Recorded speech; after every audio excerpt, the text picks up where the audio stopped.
अस्सलाम वालेकुम। Money lab गपशप कॉर्नर की एक और एपिसोड में मैं हूं डॉक्टर बिलाल, और आज जो मेरे गेस्ट हैं वो हैं डॉक्टर वकार हफीज़। डॉक्टर वकार जो हैं वो न्यूरो फिजिशियन है, इस्लामाबाद में प्रैक्टिस करते हैं। तो अब हम डिटेल में बात करेंगे उनके साथ। तो कैसे हो अस्सलाम वकार? वालेकुम। क्या ठीक चल रहा है ठाक, आप आजकल? सुनाइए कैसे हैं? मैं बेहतरीन, अल्लाह का शुक्र है। बस यार सेम ओल्ड। प्रैक्टिस चल रही है, पेशेंट्स देख रहे हैं और बस आप लाइफ गुजार। सही सही लग रहा है, अभी भी ऑफिस में बैठे हो? ये मैं अपने घर में बैठा हूँ। अच्छा, सही सही। सही है। हम्म। तो अच्छा, ऐसा करते हैं कि शुरू से स्टार्ट करते हैं। तो पहले तो ये बताएं कि मतलब एजुकेशन कहाँ से स्टार्ट हुई, और कैरियर का मतलब कैरियर की फाउंडेशन तो बेसिक अर्ली एजुकेशन है। नर्सरी से शुरू करूँ या एफएससी से शुरू नहीं करूँ? नहीं नहीं, इतना इतना इतना पीछे जाने की जरूरत नहीं है। मेरे ख्याल में मैट्रिक, एफएससी, और उसके बाद मेडिकल कहाँ से किया? सही सही सही। मैट्रिक एफएससी तो मैट्रिक तो आपके साथ ही की हमने सही। अरबी पब्लिक स्कूल में। और उसके बाद मेरी एक्चुअली मेजॉरिटी ऑफ एजुकेशन जो है ना वो पीएफ से हुई, पीएफ कॉलेजेस से हुई है। स्कूल से जो पीएफ बेसिस पे होते हैं। तो मैट्रिक के बाद एफएससी मेरी फजाइया इंटर कॉलेज E9 से हुई। उसके बाद फिर मैं मेडिकल स्कूल चला गया, शिफा। शिफा में मैं गया 2005 में और ग्रेजुएट हुआ 2009 में।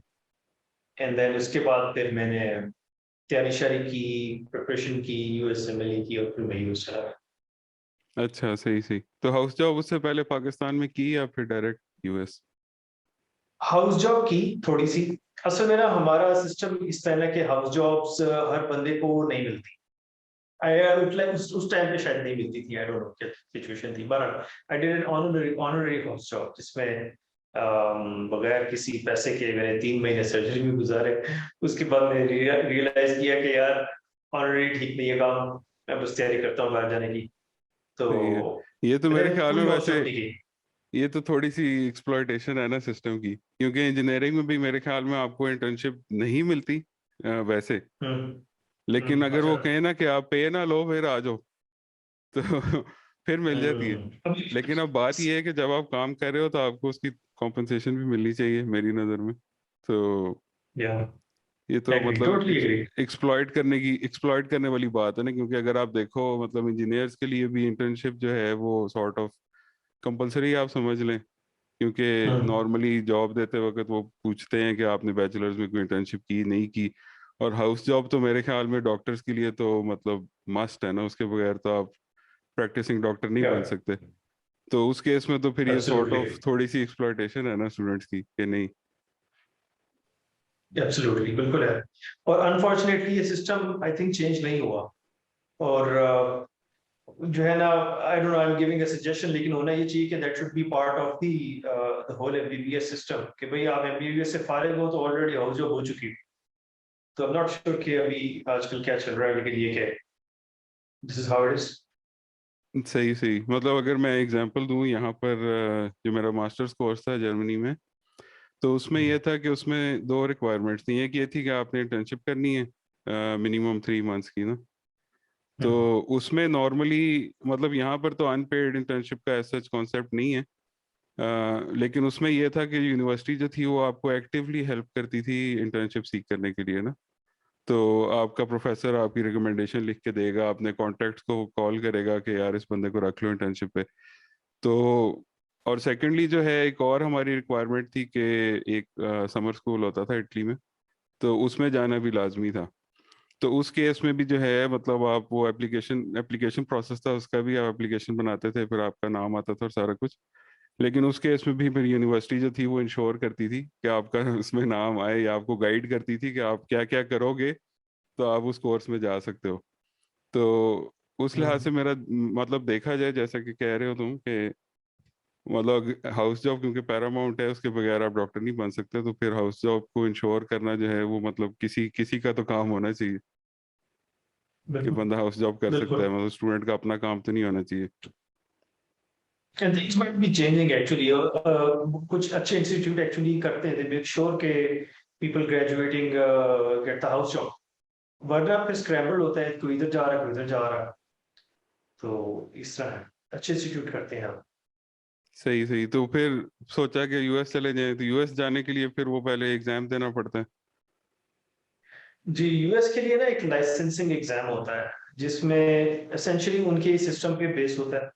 और if you pass that, in fact तब तो पासिंग का था नहीं है, तो you had to get good marks actually. Pass करना तो इतना मुश्किल नहीं है, लेकिन अच्छे मार्क्स लेना मुश्किल है। उस वक्त थोड़ा सिस्टम डिफरेंट था। You had to get double, what we used to call double 99, यानी स्टेप 1 स्टेप 2 होता है, उसका स्टेप 3 होता है। स्टेप 2 के दो पार्ट्स होते हैं। स्टेप 1 में भी आपको 99 लेना जरूरी है अच्छे जगह पे जाने के लिए। स्टेप 2 में भी 99 लेना जरूरी है। अल्हम्दुलिल्लाह I got 99 in both of them. And out then of फिर 100? स्टेप 99 परसेंटाइल है। अच्छा, परसेंटाइल, सही सही। So percentile, I was on the 99th percentile score, both in step 1 and step 2। और उसके अलावा फिर स्टेप 2 का दूसरा पार्ट होता है CS, which is clinical skills, जिसके अंदर एक 10-12 पेशेंट्स होते हैं जो कि एक्टर्स होते हैं। इनफैक्ट उनको आपने एग्जामिनेशन करना होता है, उनसे बात करनी होती है, हिस्ट्री लेनी होती है, and you have to come up with couple of diagnosis कि आप क्या समझते हैं कि पेशेंट को क्या है। उसको लोग देख रहे होते हैं पीछे बिहाइंड क्या कहते हैं, विंडोज, जो टिंटेड विंडोज कह रहे हैं एक तरह से। वो बैठ के डॉक्टर्स देख रहे होते हैं, आपको ऑब्जर्व कर रहे होते हैं, and then based on what how you do they mark you, और उस पर पास करना होता है। अच्छा फिर एक लास्ट स्टेप होता है स्टेप 3, जो कि आमतौर पे रिक्वायर्ड होता है इंडिपेंडेंट प्रैक्टिस के लिए, और वो यूजुअली लोग रेजिडेंसी शुरू करने के बाद करते हैं, यानी in the middle of the residency.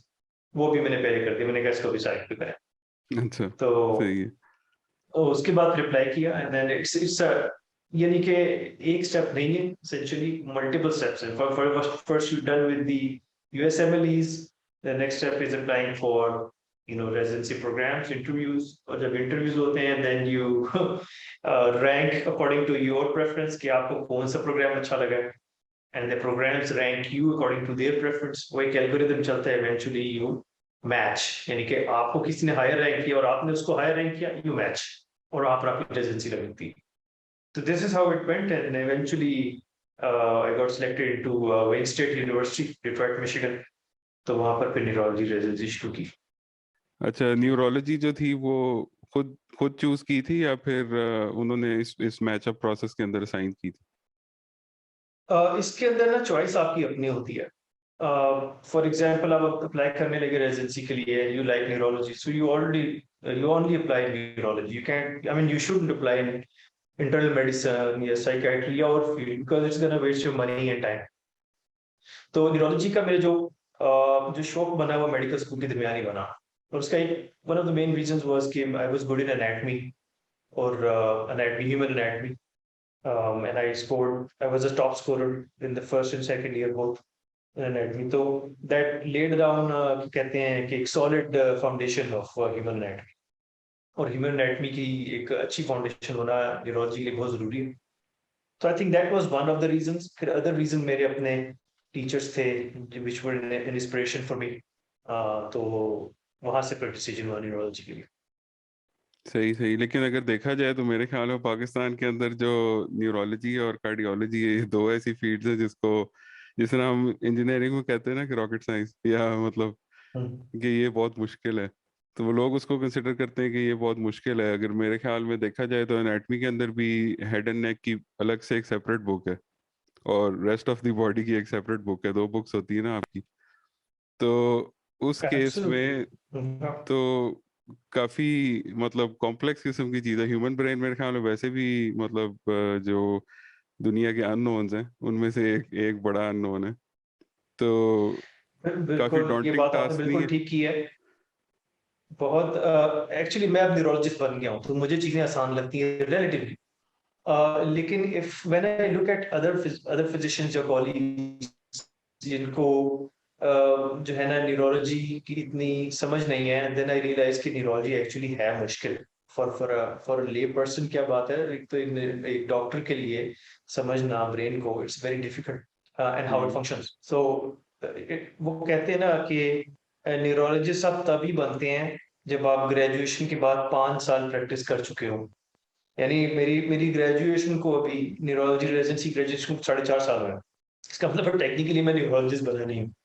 It's just a saying, कि आपको एक्सपीरियंस करना जरूरी है ग्रेजुएशन के बाद to actually become a good neurologist.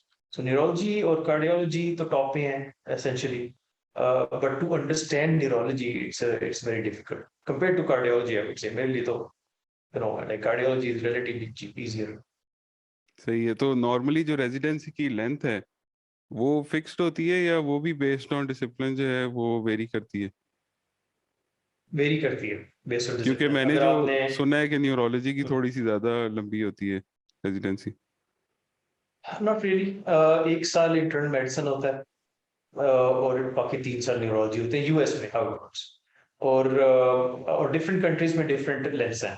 Cardiology जिस तरह होगी उसमें 3 साल इंटरनल मेडिसिन करनी होती है और 3 साल कार्डियोलॉजी करनी होती है।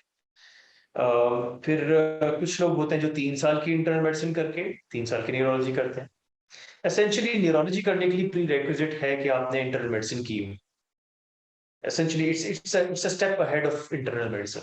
इंटरनल मेडिसिन क्या है? जैक ऑफ ऑल ट्रेड्स, हर किस्म का की चीज को ट्रीट करते हैं, बट जब थोड़ी ज्यादा स्पेशलाइज्ड चीज हो जाए फिर देन दे रेफर। हम्म।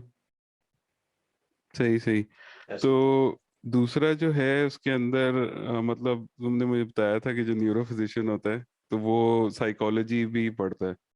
तो वो जो साइकोलॉजी वाला पार्ट है वो इसी जो न्यूरोलॉजी की रेजिडेंसी है उसी के अंदर कवर होता है या उसके लिए भी एक सेपरेट स्टेंट होता है?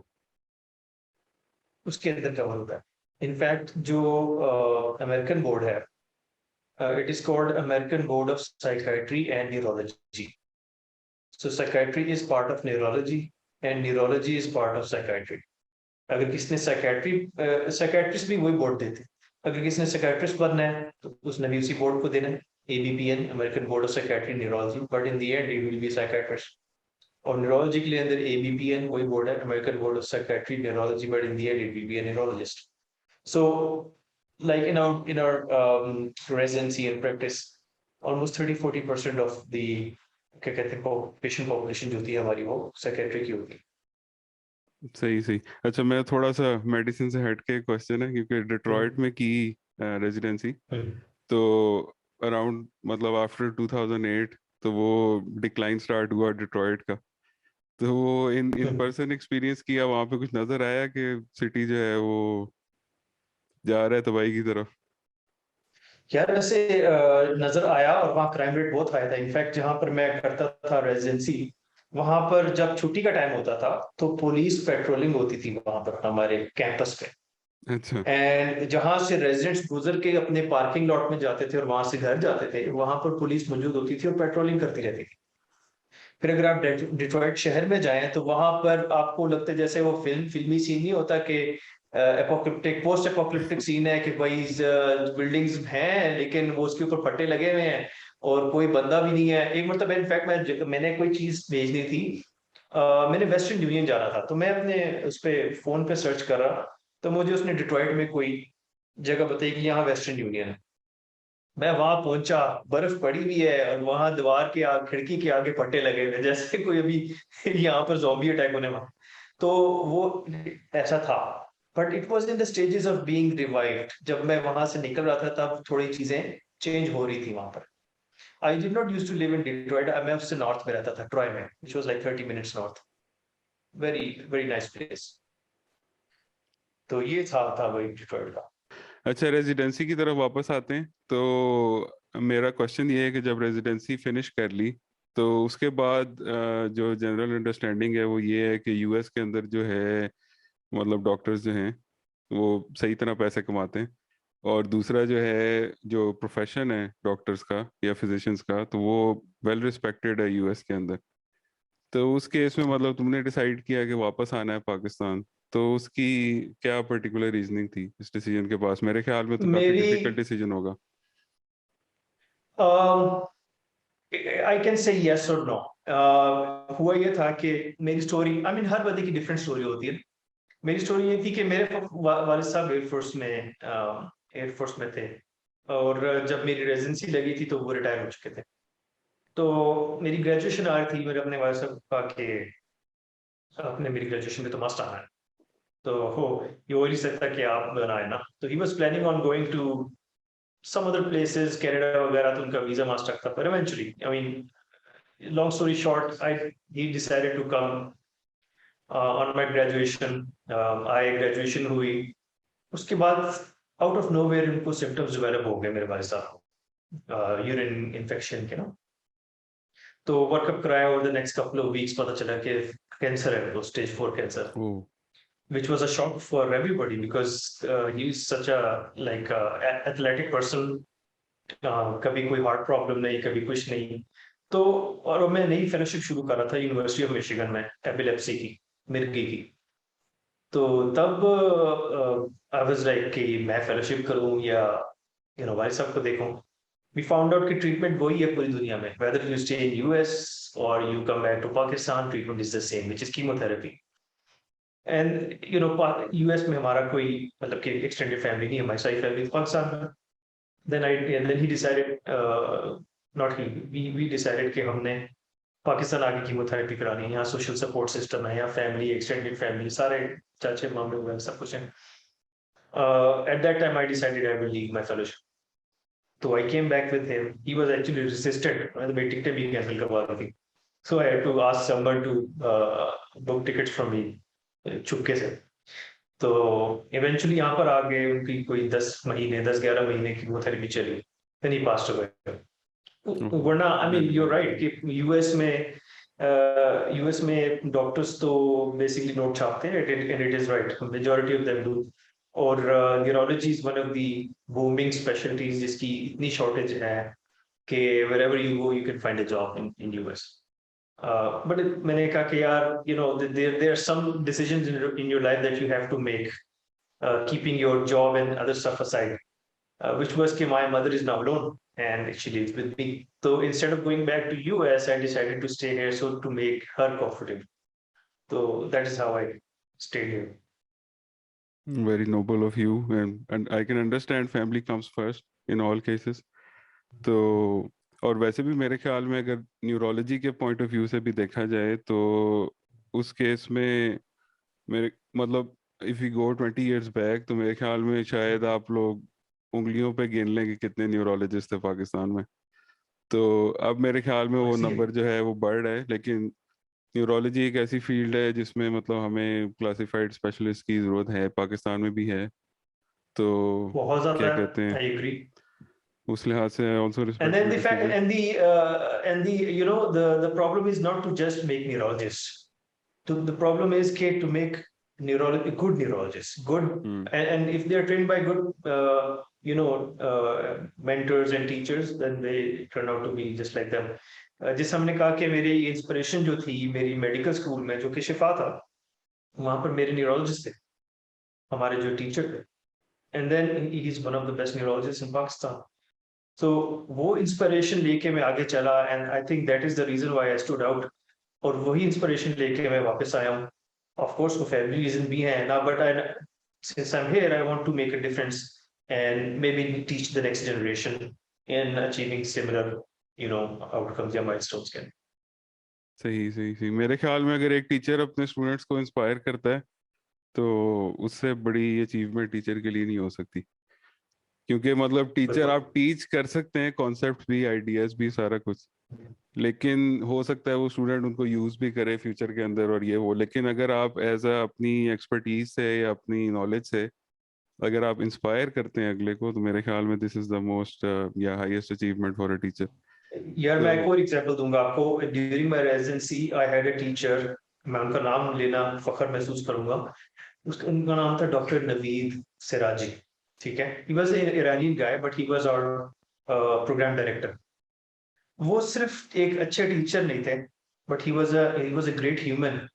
एक एग्जांपल मैं देता हूँ। एक मरतबा हम लोग कर रहे राउंड्स कर रहे, ठीक है, और पता चला एक बेचारी एक औरत है जो अकेली रहती है घर में, और उसके साथ उसके एक पेट डॉग है, पेट कैट है, और उसको फालिज हुआ। उसने इमरजेंसी बटन प्रेस किया, अलग इमरजेंसी मेडिकल जो स्टाफ जो है, जो EMTs होते हैं, वो पहुंचे, उसको लेकर आए हॉस्पिटल, उसकी सारी ट्रीटमेंट हुई स्ट्रोक की। लेकिन उसका पेट जो है वो घर था अकेला। तो उसने कहा कि वो बड़ी परेशान अगले दिन, कि ये मेरा सिचुएशन है। तो हमारा जो प्रोग्राम डायरेक्टर था वो गाड़ी पकड़ के खुद गया उसके घर चाबी लेकर, दरवाजा खोला, उसने जाके पेट को फीड किया, वापस आके उसको चाबी दी। मतलब not just a good physician, he was also a good human being. And that was also an inspiration for me. And he would never be like yelling at you. He would just give you a clues के first करो अगर आप किसी चीज में फंस गए हैं, he would not say कि हाँ ये इसका आंसर है। He would say think from your own mind कि क्या होना चाहिए। तो वो एक ना stimulating environment थी, and that was also an inspiration for मतलब एम्पैथी मेरे ख्याल में सबसे इम्पोर्टेंट या one of the most important human qualities है ना। me. That's an extremely good point. In order to be a good doctor, you have to be empathetic. अगर आपकी empathy नहीं है, which unfortunately I see a lot of doctors, not just doctors, in general population, it's a हर बंदे में empathy नहीं होती। जिसमें empathy होती है, they are good at what they're doing because they can see it with different angles, ठीक है ना? हाँ, लेकिन मेरे ख्याल में उसमें एज अ डॉक्टर आपको सॉर्ट ऑफ मतलब थोड़ा सा हायर पर्पस भी देखना देखना पड़ता है ना। मतलब एम्पैथी तो शायद ह्यूमन क्वालिटी है, जिसमें नहीं है उसमें होगी भी नहीं। लेकिन मेरे ख्याल में कुछ लोग जो हैं वो अलोंग द वे थोड़ा सा माइंडसेट जो है उनका चेंज हो जाता है। कुछ लोग मतलब सिर्फ इस पैसे पे फोकस करना शुरू कर देते हैं कि बस मतलब पेशेंट है तो पेशेंट ने क्योंकि मुझे पैसे दिए हैं मैंने इसको देखना है, और बस दैट इज दी स्टोरी। मतलब सॉर्ट ऑफ Unfortunately, बिल्कुल ही ये जॉब ना बन जाती है ना। जी, अनफॉर्चुनेटली ये चीजें आ जाती हैं ना चाहते हुए भी।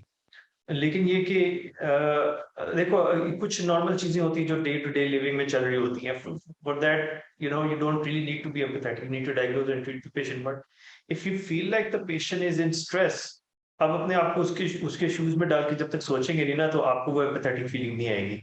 और जब आप वो एम्पैथेटिक फीलिंग अपने अंदर ले आते हैं, then you can counsel them accordingly and they feel much better than they वर।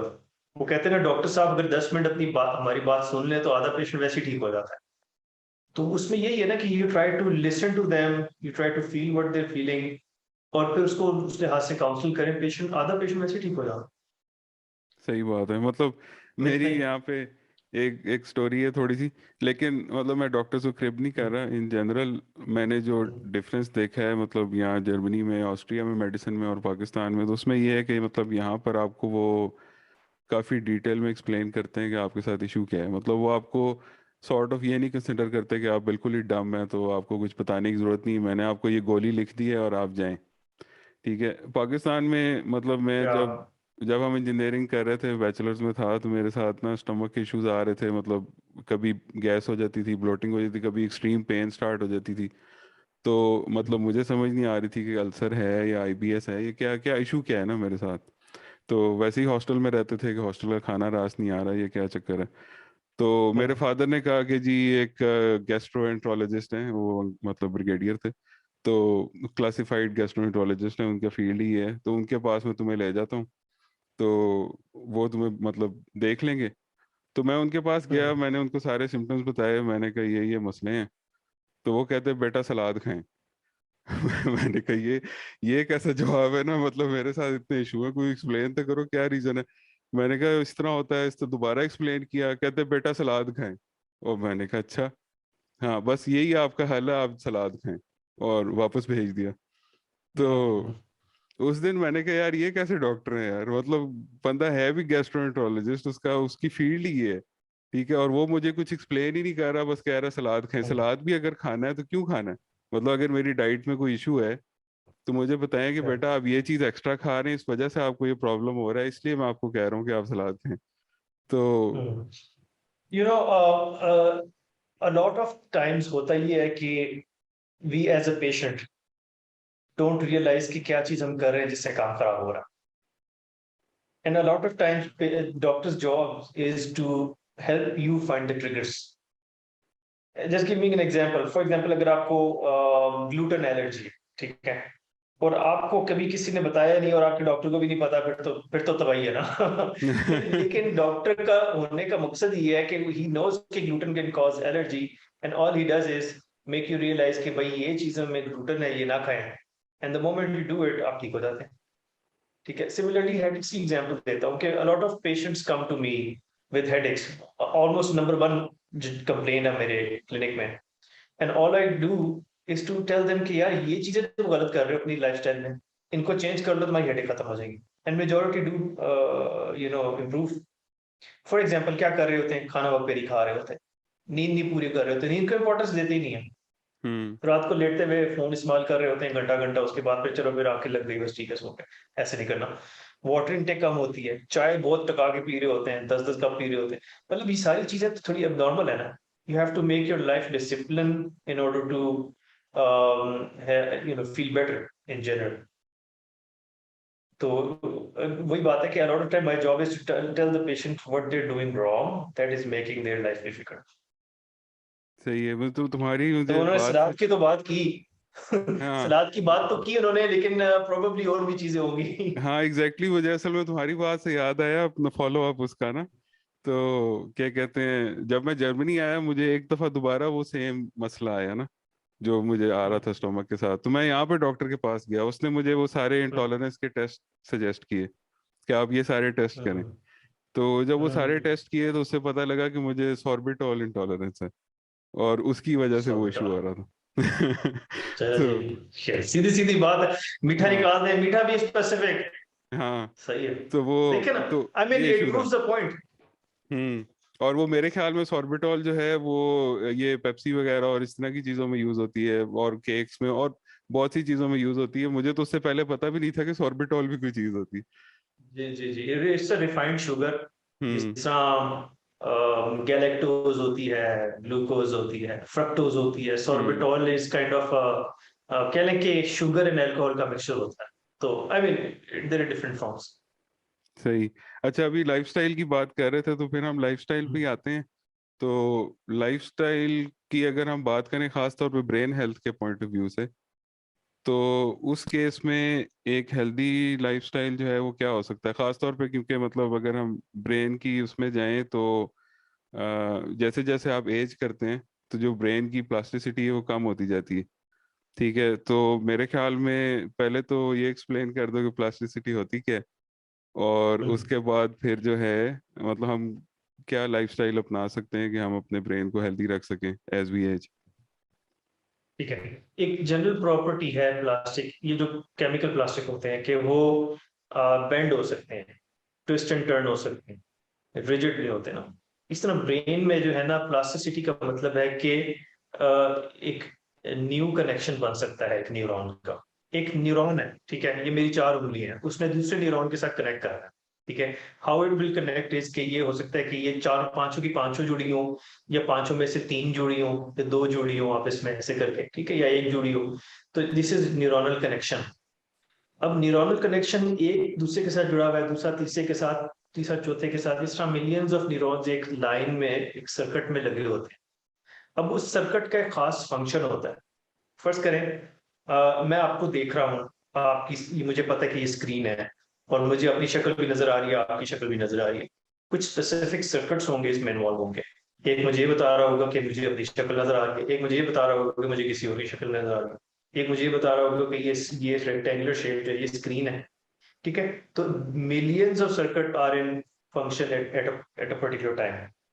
अगर मैं अपने आप को, ब्रेन को ट्रेन करता हूँ, मैं कहता हूँ कि इसको, तुम इसको सोचना छोड़ दो कि ये स्क्रीन है, ये प्रोजेक्टर है। तो what I am trying to do is कि चेंज माय थॉट प्रोसेस।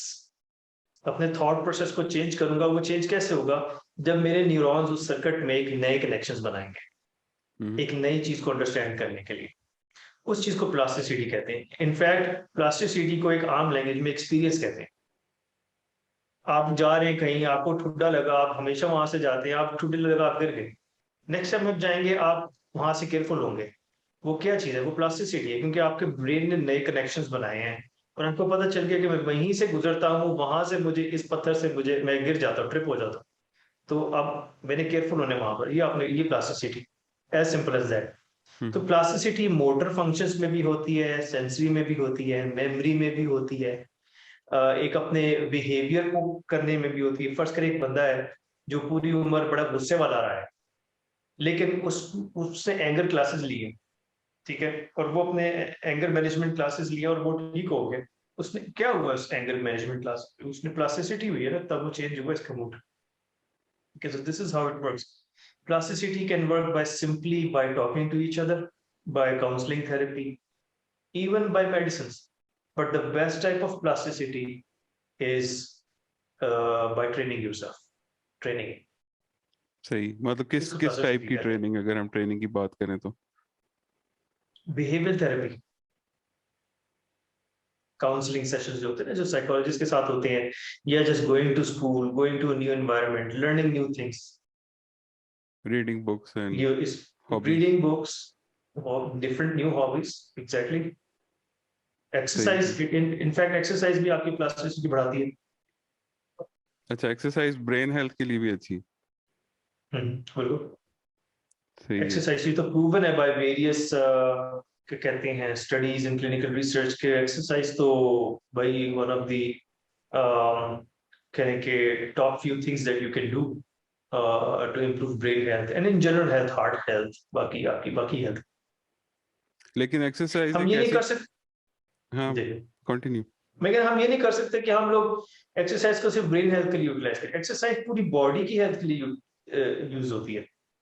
मतलब उससे हार्ट भी ठीक रहता है, उससे आपके एंडोक्राइन फंक्शंस भी ठीक रहते हैं, उससे आपके इंटेस्टाइन भी ठीक रहते हैं, उसके आपके थॉट प्रोसेस मेमोरी भी ठीक हो जाती है।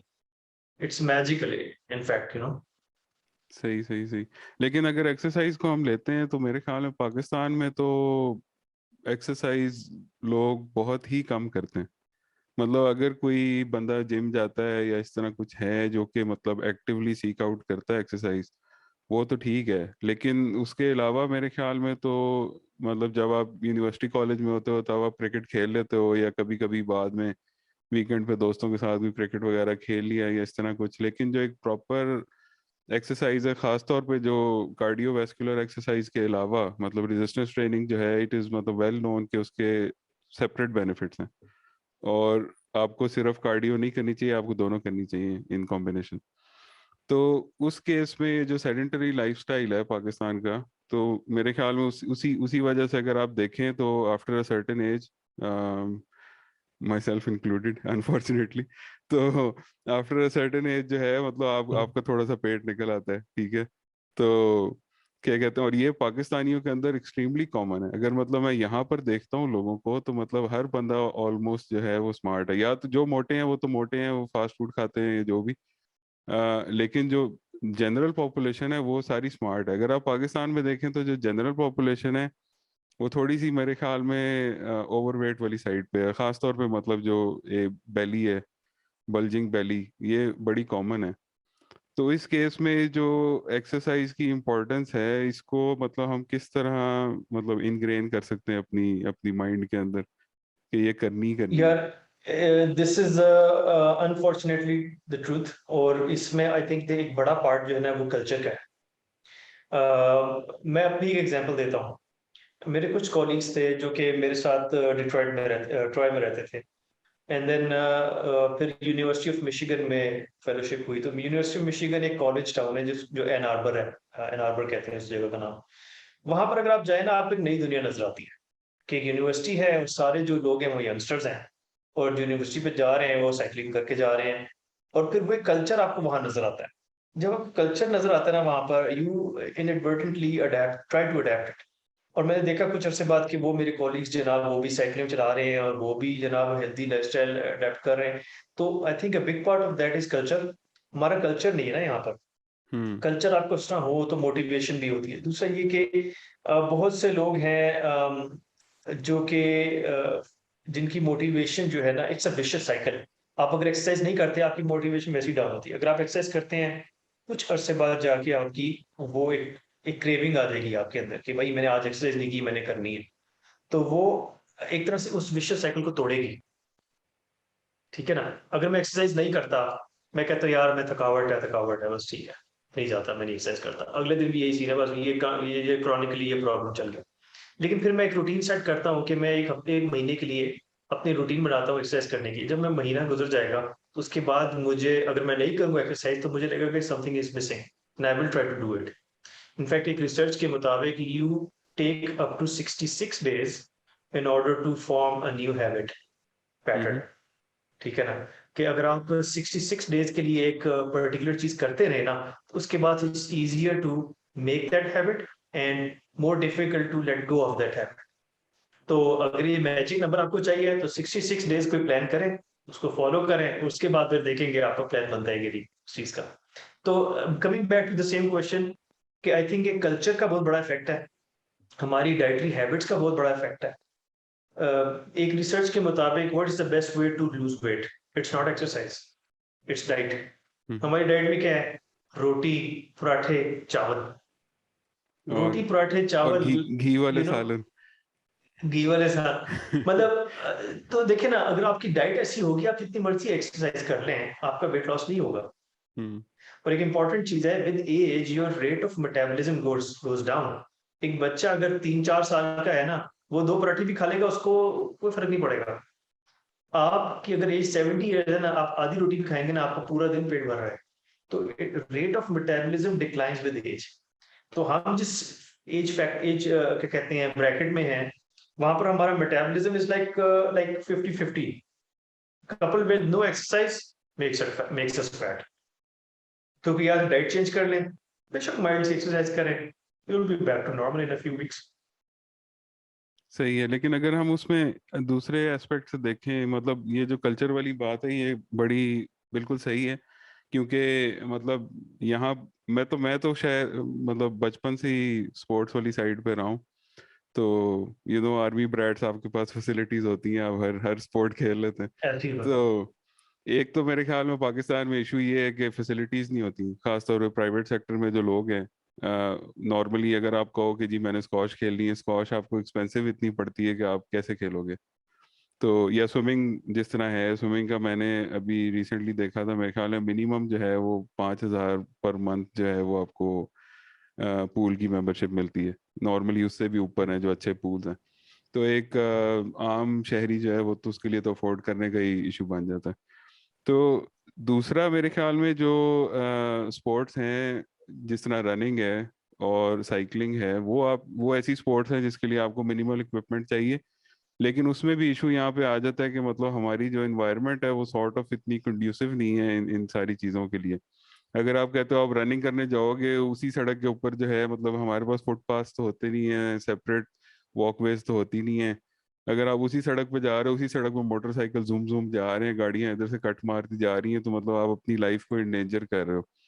तो ये थोड़ा सा इशू बिल्कुल। आ जाता है। जिस तरह जब मैं म्यूनिख में रह रहा था तो normally I use to bike to work, और वो जो था वो तकरीबन 12 किलोमीटर था एक साइड।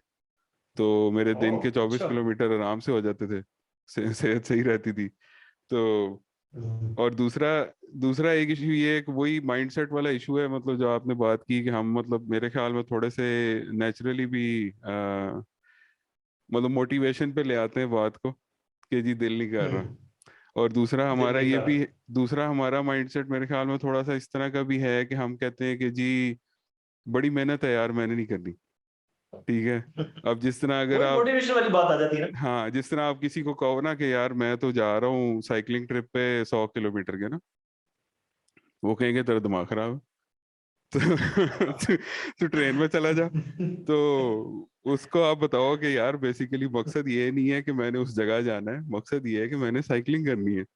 ठीक है। हम्म। तो यहाँ पर ये जो बात है ये कई दफा सुनने को मिली है कि भाई तेरा दिमाग खराब है, इतनी साइकिल चलानी है तूने। तो खैर एनी हाउ मेरे ख्याल में मोटिवेशन से ज्यादा जो है वो डिसिप्लिन इंपॉर्टेंट है हर चीज के अंदर, मतलब इवन स्पोर्ट्स के अलावा लाइफ के अंदर। लोग इसको इस चीज पे ले आते हैं कि जी दिल नहीं कर रहा, motivation, I am not feeling motivated. ठीक है। लेकिन बात ये है कि मोटिवेशन जो है सॉर्ट ऑफ मेरे ख्याल में वो कॉन्सेप्ट ही फ्लॉड है। अगर आप अपने आप को डिसिप्लिन करते हैं, जिस तरह अगर आप कहो कि जी मैंने दिन में पाँच पाँच वक्त नमाज पढ़नी है, या मैंने दिन में एक्सरसाइज करनी है, तो अगर आपने डिसिप्लिन फॉलो करोगे, जिस तरह तुमने कहा कि 66 डेज में हैबिट बन जाती है, तो अगर आप उसको एक डिसिप्लिन के तौर पे आप फॉलो करोगे कि जी यार मैंने रोज एक्सरसाइज करनी है, बस ये करना है, मैंने मूड का मसला नहीं है, तो फिर मेरे ख्याल में you can make it a habit. ऐसे ही है। या तो अक्सर जो रीजंस होते हैं ना, सॉरी, अक्सर रीजंस होते हैं ना जो किसी परसिस्टेंट हैबिट पैटर्न के, वो पीछे बहुत स्ट्रांग मोटिवेशन होती है। और उस स्ट्रॉन्ग मोटिवेशन के पीछे भी कोई एक खास रीजन होता है। Something bad happens to you, for example बैठे में आपका एकदम दिल धड़कने शुरू हो गया, आपको पता चला कि हार्ट की बीट नॉर्मल है, आप कार्डियोलॉजिस्ट के पास गए, कार्डियोलॉजिस्ट ने कहा कि ये आपने कॉफी ज्यादा पिया है, या आप जैसे स्मोकिंग करते हैं, या आप ज्यादा सेडेंटरी लाइफ गुजारते हैं, पानी कम पीते हैं। वो आपके लिए एक मोटिवेशन बन जाएगी। आप कहेंगे कि यार मेरा हार्ट बीट अब नॉर्मल हो के कोई और चीज ना हो जाए, लेट्स स्टार्ट समथिंग। आप स्मोकिंग बंद कर देते हैं, आप वाटर इंटेक अच्छी कर देते हैं, और सेडेंटरी लाइफ स्टाइल खत्म कर देते हैं, वो motivation will go through. But unfortunately human mind ऐसा ना कि वो कुछ देर बाद ना चीजें भूलने शुरू हो जाता है। और हाँ, और दूसरा ये कि एक बेसब्री जो है ना, वो एक ऐसे कि कह लें कि एक इनग्रेन्ड चीज है हर बंदे के माइंड के अंदर। तो वो चीजें हैं जो बंदे को एक तरह से उस पे परसिस्टेंटली रहने से दूर कर देती हैं, एक तरह से कह रहे हैं। तो मोटिवेशन का मैंने एक चीज देखी, अब of course I am telling you this from my patients experience, कि जो मेरे पेशेंट सक्सेसफुल होते हैं ना कोई नई हैबिट स्टार्ट करने में, उसमें यूजुअली उनका कोई पार्टनर होता है, दोस्त हो गया, या वाइफ हो गई, स्पाउस हो गई, यू नो। तो पार्टनरशिप किसी के साथ करके और एक नई हैबिट शुरू करना is much more easier than doing it yourself all alone. एक तरीका ये है। दूसरा तरीका ये है कि बिकॉज यू नो कि आप अगर अपनी डिसिप्लिन लाइफ नहीं गुजारते और बहुत सी चीजें आप मिस कर देते हैं उसकी बेसिस पे, and then you suffer because of that, तो that could be a motivation कि यार you look back at what you have lost because of your inconsistent habit pattern, then that can be a motivation कि भाई यार अब अपनी lifestyle को थोड़ा सा डिसिप्लिन करना है, थोड़ी सी स्ट्रीमलाइन करनी है चीजें। तो आई थिंक बैठ के सोचना उस चीज के बारे में, और दूसरा एक पार्टनर को साथ करना is a think is a better way to be persistent. सही सही। अच्छा, इसी लाइफस्टाइल वाली डिस्कशन को आगे बढ़ाते हैं। तो लाइफस्टाइल की जब हम बात कर रहे थे, खासतौर पे प्लास्टिसिटी की, जैसा कि तुमने कहा कि प्लास्टिसिटी जो है वो नए एक्सपीरियंसेस जो हैं उससे मतलब आपका माइंड ग्रो करता है। तो अगर उस सेंस में अगर हम देखें तो मतलब मैंने कोई स्टडी पढ़ी थी कोई फ्यू इयर्स बैक। तो उसमें उन्होंने लिखा हुआ था कि अगर आप मतलब जिस तरह हम लोग स्टडी करते हैं पाकिस्तान में, तो हर किसी का मेन मकसद यही होता है कि भाई पढ़ो पढ़ो पढ़ो, बस पढ़ो, ठीक है। तो माँ बाप की तरफ से भी पुश यही होता है। तो लेकिन उसमें यह था कि अगर आप मतलब स्टडीज के साथ साथ अगर आप एक आर्टिस्टिक परसूट भी करते हैं, B it music, B it painting, what ever, B it calligraphy, ठीक है, तो वो जो आपके ब्रेन के अंदर सर्किट्स क्रिएट होते हैं उसकी वजह से, तो they basically make your brain grow overall. तो बिल्कुल इस सही बात है। तो इस तरह का जो है, इसका मतलब इसके बारे में क्या ख्याल है? जो मैंने ना मेरे मेरा मतलब कि because I mean neurology field, so a lot of researches keep coming, और पता चलता रहता है नई नई रिसर्च के बारे में। तो रिसेंटली एक ग्रुप ऑफ साइंटिस्ट ने ना मैप आउट किया था कि एक क्या कहते हैं मिलियंथ या बिलियंथ ऑफ अ सेंटीमीटर में कितने न्यूरॉनल कनेक्शंस होते हैं। तो उन्होंने देखा कि एक चाय की चम्मच का अगर आप करोड़ हिस्से कर दें, 1 करोड़, और उसके एक हिस्सा आप एनालाइज करें, तो उसके अंदर न्यूरॉन्स के 400,000 यानी 4 लाख कनेक्शंस होते हैं।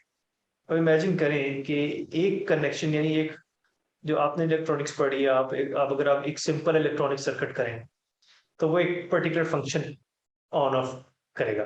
लेकिन अगर उसी सिंपल इलेक्ट्रॉनिक सर्किट के अंदर आप एक पैरेलल में एक सर्किट कर दें और उसी सर्किट से कनेक्ट कर दें, तो वो एक थोड़ा कॉम्प्लेक्स फंक्शन कर सकता है।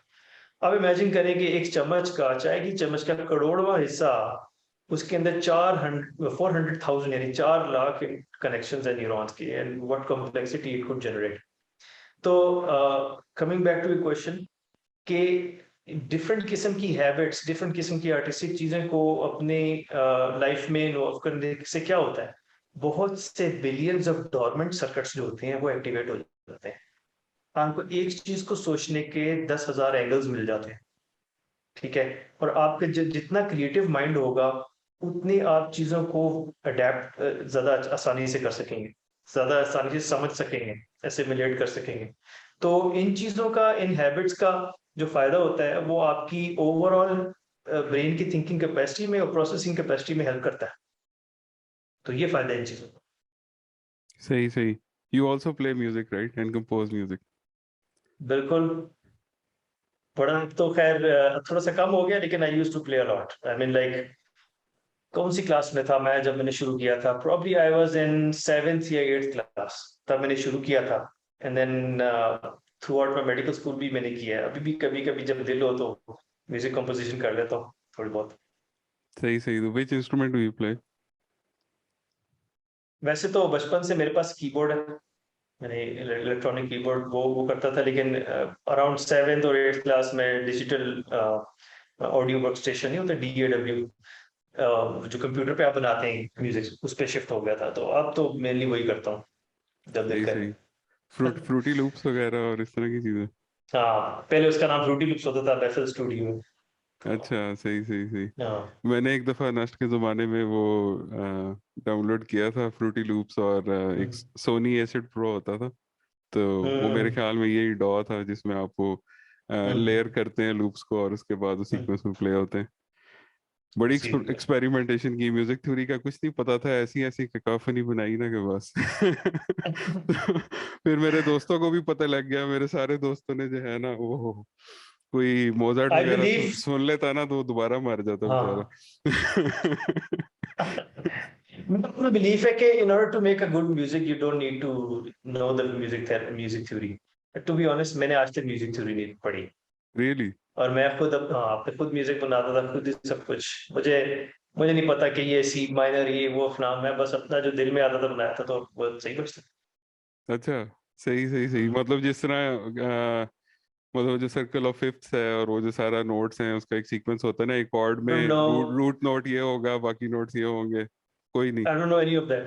इनफैक्ट अच्छा एक मरतबा मेरे वालिद साहब ने कहा कि यार तुम्हें म्यूजिक अच्छा आता है, तुम्हारे लिए ना एक मैं म्यूजिक टीचर कर लेता हूँ। वो टीचर बेचारा एक दिन आया, अगले दिन आया नहीं। वो कहते यार इसको तो आता है सब कुछ। सही सही सही। So it's more like playing by ear then. या ऐसे ही है। सही सही सही। क्योंकि म्यूजिक थ्योरी काफी कॉम्प्लेक्स है, मैंने पढ़ने की कोशिश की थी, लेकिन इट्स वेरी कॉम्प्लेक्स। हाँ, तो सही सही। लेकिन मेरे ख्याल में मुझे फिर ये आइडिया है, वही लेकिन इसलिए शायद मैंने नहीं पढ़ी। मैंने कहा मेडिसिन ही काफी है फिलहाल।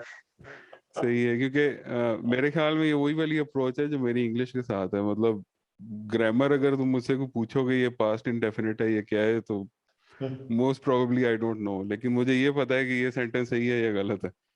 दैट्स तो गुड एग्जांपल, ऐसे ही है हाँ, बिल्कुल। सही है। तो मतलब अगर इसी आर्टिस्टिक परसूट्स की अगर बात करें तो यहाँ पर जर्मनी में जो कॉन्सेप्ट है, हमारा कोई यूनिवर्सिटी का इवेंट था, ठीक है, उसके ऊपर मतलब डिफरेंट लोगों ने डिफरेंट डिफरेंट जो थे वो परफॉर्म किए, कोई छोटी मोटी चीज़ है ना। तो उसमें जो मेरी मेरी चेयर के लोग थे, मेरा प्रोफेसर और जो बाकी PhD स्टूडेंट्स थे, तो वो उन सारों ने मिलके जो है ना वो एक ब्रास बैंड बनाया हुआ था, और उन्होंने कुछ सॉन्ग्स प्ले हम्म। किए ना। तो कोई ट्रम्पेट प्ले कर रहा था, कोई फ्रेंच हॉर्न प्ले कर रहा था, और कोई सैक्सोफोन प्ले कर रहा था।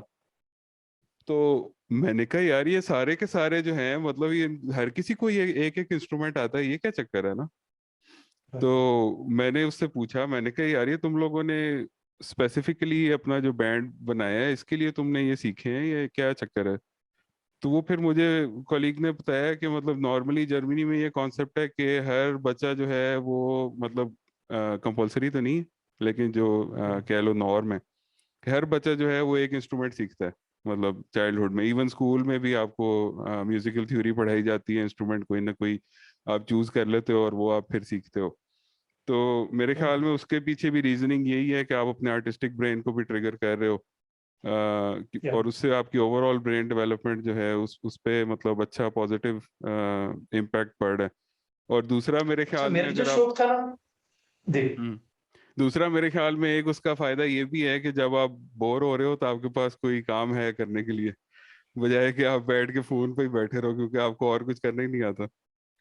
अब लाइफ चेंज हो गई है मेरा जो अब लाइफ फोन पे आ गई सारी। मेरा हम्म जो शौक था ना, वो बड़ा था कि मैं अपनी खाला के घर जाता था, ठीक है, और उनके पास एक उनके ड्राइंग रूम में एक कीबोर्ड पड़ा होता था जो कोई नहीं बजाता था। तो मैं एज ए किड में जाता था, मैंने कहा को खेलने के लिए और चीज तो नहीं है उनके घर में, चलो यही सही। वो फिर बजाते थे, मुझे आहिस्ता आहिस्ता उसका शौक हो गया। फिर आहिस्ता आहिस्ता जब मेरे वाले साहब ने देखा गया इसको तो बड़ा शौक है, तो उन्होंने मुझे लेके दे दिया। पहले तो ऐसे ऐसे बजाता रहता था, मतलब बगैर समझे सोचे समझे। जब 5 साल का था तो पहला मेरे म्यूजिक बजाया, गाने की टोन बजाई। तो उस वक्त सबको पता चला कि यार इसके अंदर पोटेंशियल है और ये कर सकता है। और आहिस्ता आहिस्ता फिर मतलब बाकी सामने है कि अब बगैर किसी टीचिंग के वैसे ही सिखा सिखाया कह लेते ना, कहते ना, वो सीन हो गया। सही है, सही है, मतलब खुद ही एक्सपर्ट बन गए। अगर हम्म। इसी एस्पेक्ट की हम मतलब मेरी उल्टी स्टोरी है इससे वैसे। हम्म। मैं जब एफएससी में था तो मतलब मैट्रिक एफएससी वाले टाइम पे आई डिस्कवर्ड रॉक म्यूजिक। तो क्या कहते हैं मैंने जो है डीप डाइव मारी रॉक और मेटल के अंदर। तो उस टाइम मुझे शौक हुआ कि मैंने इलेक्ट्रिक गिटार सीखना है ना। तो मैंने अपने फादर से कहा कि मैंने ना इलेक्ट्रिक गिटार सीखना है। मेरे अब्बू ने कहा कि इस टॉपिक के ऊपर जो है ना हम इसके बाद दोबारा बात नहीं करेंगे। मेरे, मे- मेरे अब्बू ने कहा ये वैसे ही इतना म्यूजिक सुनता है, और अगर ये गिटार लेके भी बैठ गया तो इसने पढ़ना पढ़ना कुछ नहीं है, इसने जो है ना गिटारिस्ट ही बन जाना। तो वहीं पे वीटो हो गया। तो उसके बाद फिर वो जाहिर सी बात है वो शौक दब गया। तो अभी जब थोड़ी सी इंडिपेंडेंस आई यहाँ पे जर्मनी आके, मैंने कहा यार अब तो जो दिल करे खरीद सकते हैं। तो मेरे पास अभी 2 गिटार है, एक अकूस्टिक है एक इलेक्ट्रिक है। तो उसी के चक्कर में जो है म्यूजिकल थ्योरी भी पढ़ी है, बजाने की कोशिश भी की है, 2-4 कॉर्ड्स आती हैं, उससे आगे मैं गया नहीं क्योंकि टाइम नहीं मिलता। इन दी एंड जो है वो सारी गेम प्रैक्टिस की है। तो ऐसे ही। अभी वो जो मेरे 2 गिटार है वो उनको अब मैंने ना डेकोरेशन बना दी है घर के अंदर। तो, तो ये तो नहीं तो लटकाने शुरू कर दी। हाँ, वो मैंने लटकाए हुए हैं। कोई गेस्ट आता है वो कहते हैं आप गिटार बजाते हो, मैंने कहा नहीं नहीं ये डेकोरेशन है। डेकोरेशन पीस है। हाँ, मैंने कहा मुझे कुछ बजाने को ना कह देना, ऐसी बेइज्जती हो जाएगी मुफ्त में। हम्म। तो खैर अच्छा, मतलब लाइफस्टाइल से अगर आगे चलें तो एक और इम्पोर्टेंट टॉपिक है जो मैं जिस पे बात करना चाह रहा था खास तौर पे, और वो है डिप्रेशन का। अब मतलब अगर हम डिप्रेशन को लेते हैं तो डिप्रेशन जो है इटसेल्फ, जहाँ तक मेरी अंडरस्टैंडिंग है, वो एक डिजीज है सॉर्ट ऑफ।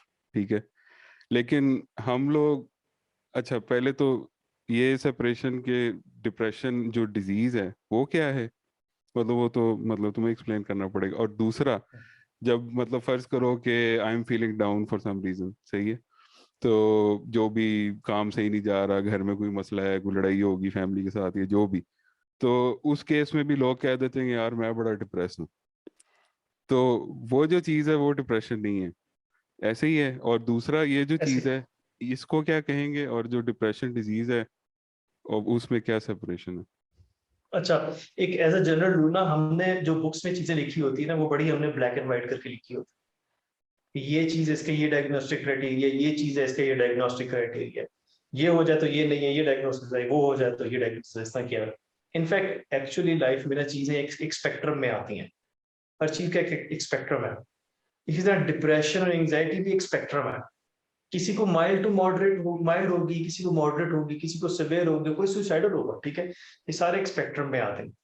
तो थोड़ा बहुत एंजाइटी डिप्रेशन लाइफ में होना जरूरी है in order to live a normal life.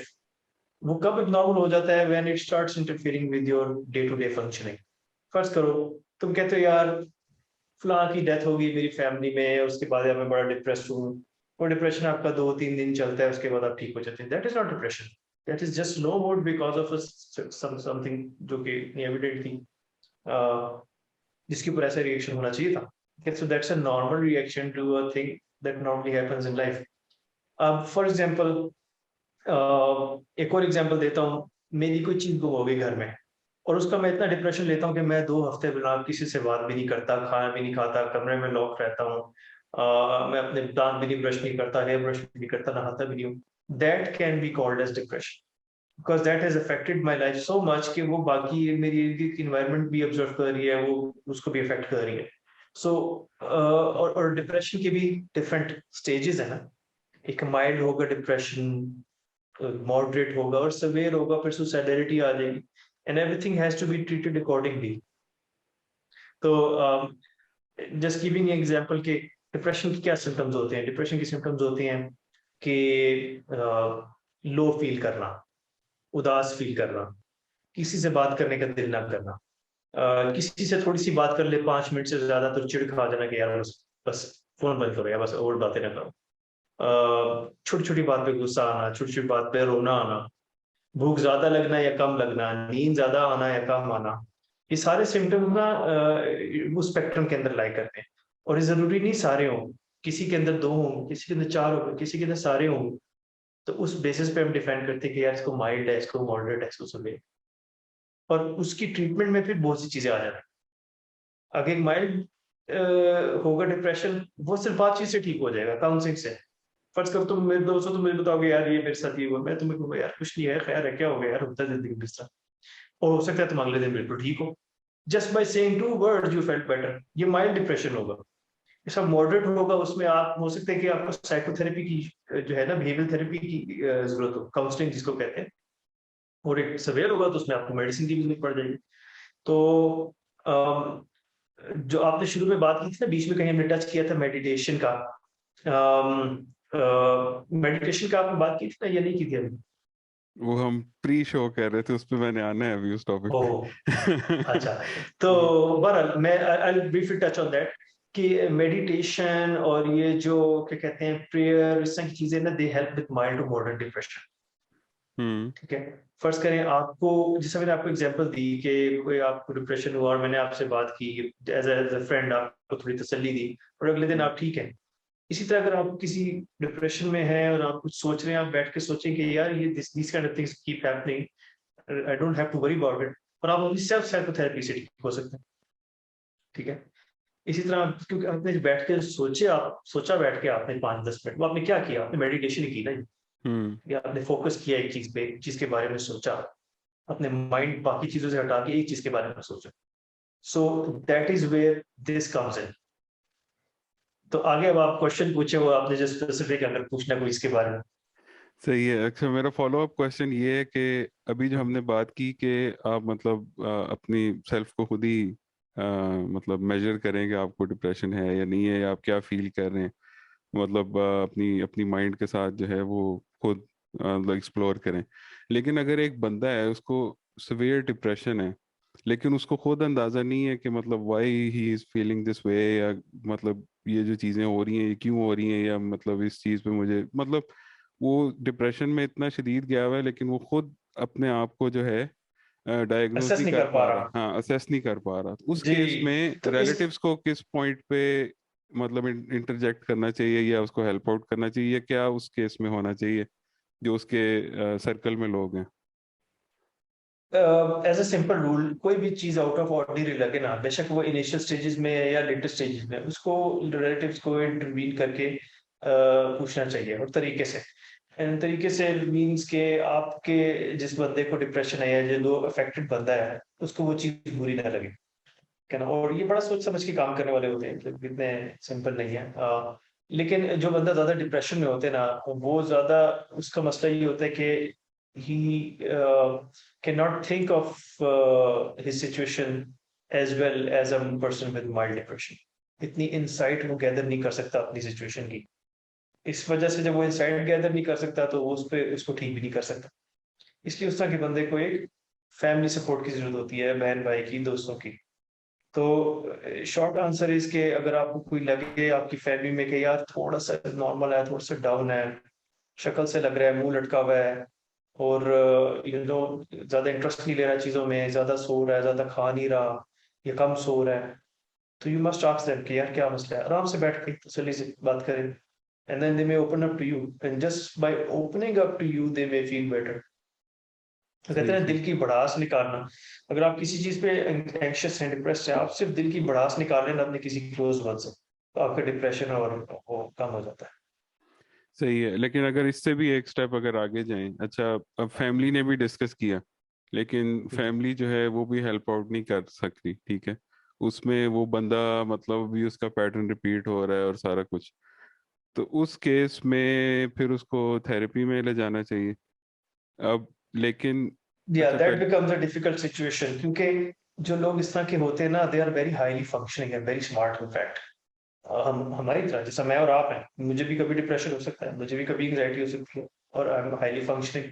सो उस सिचुएशन में ना एक तरीके से डॉक्टर के पास लेकर जाना is important, and it is often times very difficult thing to do. Patient कहेगा आप लोगों ने मुझे तो पागल समझा हुआ, मैं तो नहीं जाना किसी डॉक्टर के पास। और वो फिर स्टिग्मा आ जाता है ना कि किसी को एंग्जाइटी डिप्रेशन का मतलब पागल नहीं, ऐसी बात नहीं है, it's part of normal life. तो वो it's a tough thing to do, I must say. But sometimes you have to identify के which is the best way for a particular person. As an example, मैं हूँ, मेरे घर में सारे बहुत से लोग हैं, लेकिन एक बंदा मुझे खास पसंद है, मैं उसके थ्रू करवाऊंगा कि यार तुम इसको समझाओ। सही फॉर एग्जाम्पल मेरा बेटा है, मुझे सारे सारे लोगों से मुझे चिढ़ आ रही है, लेकिन मैं वो बेटा है या बेटी है, मैं कहूंगा वो मुझसे बात करेगी तो मैं सुन लूंगा। सो सही sometimes that's the right way to do. इस सही तरह सही होता सही। लेकिन अभी जो स्टिग्मा की बात की, मेरा नेक्स्ट क्वेश्चन इसी के ऊपर था कि नॉर्मली है। मतलब आप कहें कि जो close family, even extended family जो है, उसको नजर आ रहा है कि ये बंदा जो है इसको मतलब हेल्प की जरूरत है, ठीक है, मतलब जरूरी नहीं है कि इन मतलब डिप्रेशन के मतलब बिल्कुल ही वो डाउन है या वो बेहोश है या इस तरह जो जो भी मतलब एक्सट्रीम सिचुएशन है, लेकिन मतलब कुछ केसेस में आप कह सकते हैं कि मतलब वो डिलूजनल बातें कर रहा है या कोई मतलब अगर वो किसी के साथ डिस्कस करे तो हो सकता है मतलब उसको हेल्प मिले ना थेरेपी के थ्रू। लेकिन वही जो आपने बात की कि पाकिस्तान में स्टिग्मा ये है कि जी जो पेशेंट, इस केस में हम उसको पेशेंट कह सकते हैं मेरे ख्याल में, तो जो पेशेंट है उसका उसका अपना माइंडसेट भी ये होता है कि यार ये मुझे थेरेपी का कह रहे हैं तो मैं पागल हूँ, या ये सारे मुझे पागल समझते हैं, तो वो उस केस में अगर उसके ऊपर और नेगेटिव इम्पैक्ट पड़ जाए उसका, तो उस केस में क्या करना चाहिए फिर? उस स्टिग्मा के लिए ना, उस स्टिग्मा को तोड़ने का सिर्फ एक तरीका है, वो है अवेयरनेस एंड एजुकेशन। मेरे पास पेशेंट्स ऐसे भी आते हैं जो स्किज़ोफ्रेनिक होते हैं। अब स्किज़ोफ्रेनिक पेशेंट को डिल्यूजन्स और हेलुसिनेशंस ये बहुत कॉमन होती है। वो बैठे होंगे एकदम इधर देखेंगे कि किसने बुलाया, या अपने आप से बातें करेंगे या दीवारों से बातें करेंगे। अब दे इनफैक्ट उसका कोई कसूर नहीं है उस बंदे का उसमें। हम्म। उसके ब्रेन की कुछ खास एरियाज में कनेक्शंस ऐसे बने हुए हैं जो कि एबनॉर्मल हैं, और उन एबनॉर्मल कनेक्शंस की वजह से उसको हेलुसिनेशंस हो रही है, उसके दिमाग में ऐसे ख्यालात आ रहे हैं जो है नहीं। ठीक है, तो you have to help them with medicines, but don't think of them as abnormal. पागल, न्यूरोलॉजी की फील्ड में पागल कोई नहीं है। Every psychiatric condition has a baseline basic neurological condition underlying.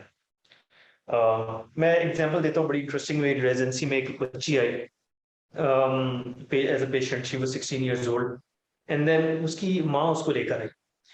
उसकी माँ ने कहा, एबनॉर्मल चीज उसने ये की कि ये इसको आवाजें आनी शुरू हो गई हैं, and then she has become sexually active with her class fellow, which is not like her, like her usual self। वो बहुत ही क्या कहते हैं, कंजर्वेटिव फैमिली से है हम लोग सारे, और ये भी बड़ी कंजर्वेटिव सी है, और ये समथिंग वेरी अनयूजुअल।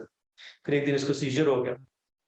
पता चला कि उसको एक खास टाइप ऑफ ब्रेन इन्फ्लेमेशन थी, लिम्बिक एंसेफेलाइटिस कहते हैं, जिसकी वजह से उसके ब्रेन के उस एरियाज में अटैक हुआ था ब्रेन पे, जो कि इन चीजों को परसीव करते हैं, रियलिटी को और कैसे बिहेव करना है, बिहेवियर को। उसको ट्रीटमेंट शुरू की, and within a few weeks she was back to normal, seizures भी खत्म हो गए, उसका बिहेवियर भी नॉर्मलाइज हो गया। तो अब एक ये नॉलेजेबल औरत थी जिसने जो अपनी बच्ची को लेकर आए। अगर कोई यहाँ पर बंदा हो तो वो कहेगा यार ये तो उसको जिन चढ़ गए हैं, ये पता क्या हो गया है इसको, पीर फकीर के पास लेकर जाओ, ये करो। तो आई थिंक इस चीज को जो है ना, ये पागलपन वाले जो कॉन्सेप्ट है ना, उसको ठीक करने के लिए एक जनरल अवेयरनेस बहुत जरूरी है। बहुत से पेशेंट्स होते हैं जो मेरे पास आते हैं, और वो जिन निकलवा के आ रहे होते हैं, लेकिन मिर्गी के दौरे हो रहे होते हैं। कहते हैं हमने तो बड़ी मर्तबा जिन निकलवाया तो जिन तो निकल नहीं रहा, डॉक्टर साहब आप कुछ करें। मैं कहता हूँ भाई ये जिन नहीं है, ये मिर्गी का दौरा है, और ट्रीट करते हैं, देन दे फाइन। तो उस इस तरह के पेशेंट्स के अंदर काउंसलिंग की बहुत जरूरत होती है। मैं पूरी फैमिली की काउंसलिंग करता हूँ। मैं कहता हूँ ये जिन नहीं है, हम एज अ मुसलमान जिन पे बिलीव करते हैं, इट्स नॉट लाइक कि वो एग्जिस्ट ही नहीं करते, मगर पैरेलल आप वो करें, आप रूहानी इलाज करें, बट पैरेलल में मेडिसिन का इलाज भी करें, ताकि पेशेंट तो बेहतर हो ना, and then it actually works. तो ये थोड़ी कॉम्प्लेक्स चीज है जो कि एक मास लेवल पे होने के लिए ना, सिर्फ the only way I think is awareness sessions या एजुकेशन सेशंस। सही सही। अवेयरनेस की बात की, उससे मुझे एग्जांपल याद आई कि स्टैनफोर्ड में एक प्रोफेसर है एंड्रयू हुबरमैन, शायद आपको पता हो, न्यूरोलॉजी के प्रोफेसर हैं, न्यूरो साइंटिस्ट हैं। तो उनकी अपनी पॉडकास्ट भी है ह्यूबरमैन लैब के नाम से ना। तो उनका मैं वो इंटरव्यू सुन रहा था एक, तो उसमें वो बता रहा था बंदा कि जब वो यूथ था, मतलब टीनेजर था, तो वो थोड़ा सा ना उसका जुबेना, मतलब वो क्या कहते हैं, डिलिंक्वेंट बिहेवियर था ना। तो जाहिर सी बात है, कुछ यूथ होते हैं वो थोड़े, मतलब आपकी जो क्या कहते हैं, घर का माहौल है और जो दोस्तों के जो आपकी वो है सर्कल है, उसकी बेस पे। तो वो कह रहा था कि वो उस टाइम पे ना थोड़ा सा उसने कोई लड़ाइयाँ शड़ाइयाँ की, फटे शटे किए, तो वो जो है ना मतलब लॉ की गलत साइड पे चला गया। ठीक है, तो अब वो जाहिर सी बात है, वो 18 से छोटा था, तो उसको जेल तो नहीं होती, तो उसको उन्होंने उसमें वो जो जुवेनाइल डिटेंशन होती है उसमें डाल दिया। डिमेंशन। हाँ, और उसके बाद जो है वो उन्होंने उसको, मतलब उन्होंने कहा कि तुम जो हो ना उससे साइकोलॉजिस्ट से भी मिलो, क्योंकि तुम्हारा जो एंगर है और जो एग्रेशन है उसको कंट्रोल में लेके आओ और सारा कुछ ना। तो वो बंदा बता रहा था कि बेसिकली फिर जो है ना, उसने उस साइकोलॉजिस्ट को देखना शुरू किया और सारा कुछ ना, और साइकोलॉजिस्ट ने उसको गाइड करना शुरू किया। और उसके वो जो सेशन थे उस साइकोलॉजिस्ट के साथ, तो उन सेशंस की वजह से उसका इंटरेस्ट डेवलप हुआ ब्रेन के अंदर। और उसके बाद फिर वो उसने अपनी लाइफ को जो है मतलब वापस चेक में लेके आया, वापस कॉलेज गया, और उसने जो है मतलब न्यूरो साइंस पढ़नी शुरू की, फिर उसने उसमें बैचलर्स किया, मास्टर्स, पीएचडी। और अभी वो बंदा जो है वो मतलब स्टैनफोर्ड में प्रोफेसर है न्यूरो साइंस का। लेकिन जो इंटरेस्टिंग बात मुझे लगी, उसने कहा कि उसको ऑलमोस्ट 30 ईयर्स हो गए, और वो उसी साइकोलॉजिस्ट को ट्वाइस अ वीक देखता है, मतलब उसके पास जाता है for a session. He wants to keep the motivation. हाँ, लेकिन मतलब मैंने कहा यार देखो, वो बंदा मतलब उसने मतलब अब तो उसने ब्रेन को भी पढ़ लिया, ठीक है, और वो न्यूरो साइंस के अंदर मतलब one of the top minds है, ठीक है। उसको भी अपने ब्रेन को चेक में रखने के लिए, अपनी सेंसिबिलिटीज को चेक में रखने के लिए, उसको ये फील होता है अभी भी कि मतलब वो अगर उससे मिलेगा तो उसकी लाइफ लाइफ के अंदर एक उसको पॉजिटिव इम्पैक्ट आएगा। और फॉर 30 ईयर्स, और वो कह रहा था कि समटाइम्स जो है, या most of the times insurance cover नहीं करती, वो अपनी पॉकेट से पे करता है, लेकिन वो तब भी उसको देखता है रेगुलरली। ये बहुत ना, ये साइकोलॉजी में बड़ा इंपॉर्टेंट एक कॉन्सेप्ट है, डिपेंडेंट पर्सनैलिटी। कुछ लोग होते हैं जो कि डिपेंडेंट, इनकी पर्सनैलिटी डिपेंडेंट पर्सनैलिटी होती है, although they have gone through the things and they have come out of those, लेकिन they want to still keep that initial जो होता है ना, क्या कहते हैं, जिस चीज ने उनको ठीक किया उसको, उससे they want to cling to it, and when they want to cling to it because they know that this is gonna keep them going, तो वो फिर उस चीज को छोड़ते नहीं है। इस तरह की पर्सनैलिटीज जो होती है ना, वो थोड़ी डिपेंडेंट पर्सनैलिटीज होती है, but if that keeps you going, why not, you know. Hmm. सही सही। तो अच्छा, अब हम थोड़ा सा मतलब सेगवे करते हैं, मेडिटेशन की बात हमने की पहले, और अगर अभी हम आजकल देखें तो जो है माइंडफुलनेस और मेडिटेशन, उसका बड़ा मतलब मीडिया में और हर जगह जो है वो ढोल पीटा जा रहा है बेसिकली, कि जी मेडिटेशन ऐसे करें और ये करें वो करें। तो उसमें अगर हम देखें तो पहले तो चले डिफाइन कर लेते हैं कि मेडिटेशन है क्या। मतलब नॉर्मली लोगों का आइडिया होता है कि आप वो योगा वाली पोजीशन में बैठ जाएं, लंबे लंबे सांस लें, सांस पे फोकस करें। क्या वो चीज़ मेडिटेशन है? क्या अपनी माइंड के साथ मतलब बैठना और मतलब अपने माइंड को फ्री रोम करने देना, क्या वो चीज़ मेडिटेशन है? मतलब how would you define mindfulness and meditation? इसमें ना देखिए, डिफरेंट कॉन्सेप्ट्स हैं, योगा, माइंडफुलनेस, मेडिटेशन, और डिफरेंट नाम है, इंटेंसिव प्रेयर और इस तरह की चीजें, but they all have the same concept, which is to get rid of the excessive thoughts जो आपके माइंड में आ रही हैं, focus your mind into a particular thing, या get rid of those thoughts at all, यानी कि all together, कि आप कुछ नहीं सोच रहे हैं, आप समझ रहे हैं कि आपने कुछ नहीं सोचा, आप बस बैठे हुए हैं, staring in the space, or like keep your eyes closed and just thinking about nothing। ठीक है, एक ये कॉन्सेप्ट है। एक कॉन्सेप्ट है कि आप सारी चीजें छोड़ के एक चीज पे फोकस कर रहे हैं, ये कॉन्सेप्ट मेडिटेशन का और इंटेंसिव प्रेयर का है।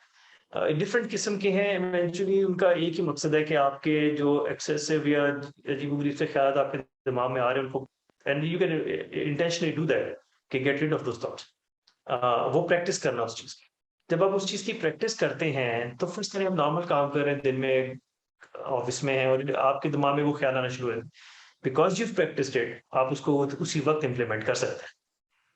The more you practice something, the easier it is to do, right? जैसे आपने कोई चीज, कोई मोटर एक्शन सीखा, आपने पियानो बजाना सीखा, कुछ अरसे बाद आप आंखें बंद करके पियानो बजा रहे हो। क्यों? क्योंकि आपने वो चीज सीख ली है, आपने वो रिपीटिशन के साथ आहिस्ता आहिस्ता सीख ली। इसी तरह मेडिटेशन, अगर आपने रिपीटिशन के साथ आहिस्ता आहिस्ता मेडिटेशन सीख ली है, you can apply it anywhere at any time, and that relieves you of the anxiety that can come at any time.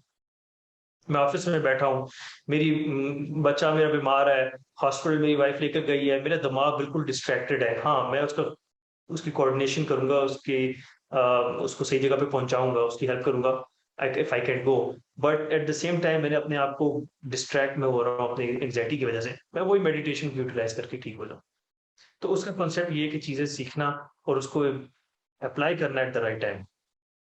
सही सही। तो इंटेंसिव प्रेयर की आपने बात की, तो अगर हम देखें जिस तरह नमाज हम पढ़ते हैं और जिक्र अगर करते हैं, तो उसमें अगर हम मतलब उसको हम अगर तरीके से पढ़ें, मतलब फोकस के साथ, जैसे कि इस्लाम में है कि आप खुशू खुजू के साथ नमाज पढ़ें, तो उसको हम मेडिटेशन कंसिडर कर सकते हैं, या फिर वो डिफरेंट है इन अ सेंस इसलिए कि मतलब उस केस में आप जो है वो सॉर्ट ऑफ अल्लाह से बात कर रहे हैं या अल्लाह से लॉ लगा रहे हैं, और जो मतलब वेस्टर्न डेफिनेशन है मेडिटेशन की वो ये है कि आप मतलब अपने माइंड के ऊपर फोकस कर रहे हो और सिर्फ मतलब आप एक अपनी हेड स्पेस के अंदर बैठे हुए हो। इंटेंसिव प्रेयर का तो ये कॉन्सेप्ट है ना कि जैसा आपने बताया कि इस्लाम में जैसा है कि खुशू खुजू से, अब हम क्या कर रहे होते हैं, हम नमाज में 10,000 चीजें और सोच रहे होते हैं, हमारी नमाज बहुत डिस्ट्रैक्टेड होती है, ठीक है ना, हम्म। वो खुशू खुजू नहीं है, उसके फिर इवेंचुअली इफेक्ट्स भी नहीं होंगे, ठीक है। But the moment you start to do that, the proper way of prayer, आपको उसके इफेक्ट्स नजर आने शुरू हो जाएंगे। सिमिलरली जो वेस्टर्न कंसेप्ट है मेडिटेशन का, योगा का, उसमें लाइक आई सेड अगेन कि उसका कॉन्सेप्ट है कि आपके माइंड को एक जगह पे फोकस करना। The definitions are actually blurry, इतनी क्लियर कट डेफिनेशंस नहीं है। इवेंचुअली हो सकता है कि फ्यूचर में पता चले कि ये it all was all the same thing, लेकिन मकसद तो उनका एविडेंट तो सामने है हमारे, कि बेशक उनकी डेफिनेशंस डिफरेंट हो, तरीके डिफरेंट हो, लेकिन उनका मकसद सारे एक, कि to keep your mind focused. और उसके इफेक्ट्स तभी आएंगे when you do it properly. अब आप जिक्र कर रहे हैं, नमाज पढ़ रहे हैं, लेकिन आपका दिमाग जो है वो किधर कहीं और फंसा हुआ है, ठीक है ना, आपके आपके फंसा हुआ है, यार मैंने प्लॉट लिया था, पता नहीं इसका क्या बना, ये होगा, आपका तो मकसद ही खत्म हो गया, ठीक है ना। तो वो है कि सारी चीजें भूल के आप वहां फोकस करें, उसका इफेक्ट होगा। एंड एक्चुअली सही विद सही। Research it has been proven कि it works for mild to moderate anxiety. अब हर बंदे को माइल्ड एंजाइटी होती है, मॉडरेट एंजाइटी भी उस लेवल की होती है जो कि आपकी लाइफ को अफेक्ट करती है। उसको अगर ठीक कर सकती है सिंपल मेडिटेशन और सिंपल इंटेंसिव प्रेयर, तो why do you need medicine? You don't need medicine.